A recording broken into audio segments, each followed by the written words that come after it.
Jay, so it's trouble in paradise, and I'm talking about the trouble between your boy, Uncle Don, as you call him, and Elon Musk, who are at each other's throats, going back and forth on Twitter.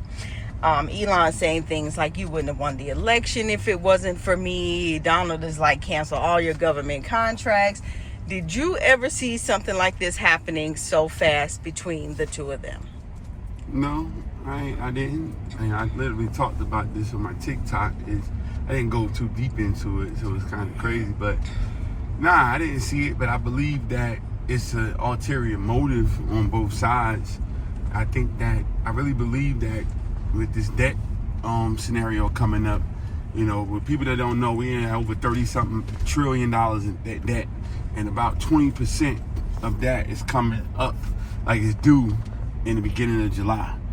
And I just believe that Uncle Don has a plan to try to, you know, cause enough chaos to get the Fed to drop interest rates, get them to pass this bill that he has, and to ultimately get the country to raise the debt ceiling so that they can get past this hump coming in July.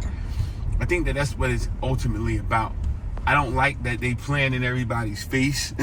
You know, these are two people who don't mind going to social media. And it takes everybody's eye off the ball. It makes people start focusing on shit that's not really important. You know, what two billionaires argue about, no matter what their position is, president, head of, you know, all these other things that Elon got his hands into. At the end of the day, they don't have a care in the world, for real. They're not stressing about shit. Whether the debt ceiling goes or doesn't go, it's not going to affect Donald Trump or Elon Musk one way or the other.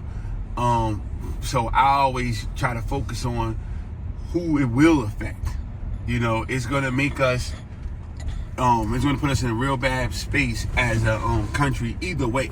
Because we're still going to be in debt, more debt, or, you know, our credit rating already done went down. We're not going to default, but, you know, it's going to put us in a real bad space if we got to take that money that we don't have and try to pay it back.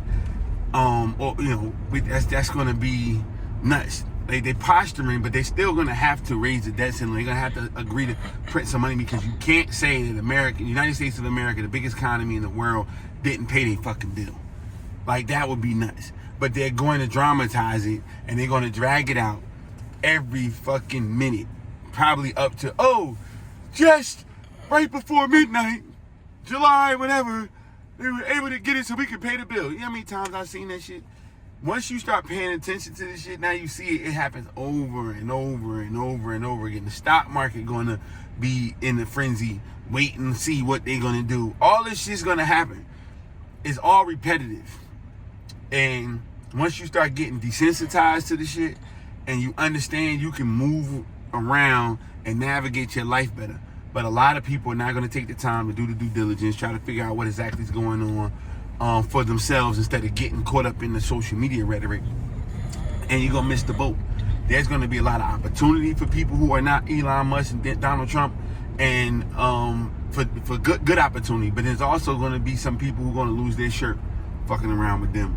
And I just encourage you to be on the right side of this scenario, because if you like that type of stuff, it was very comedic, very entertaining, but I just want people to keep their mind focused on the main thing and what's really going on in our country.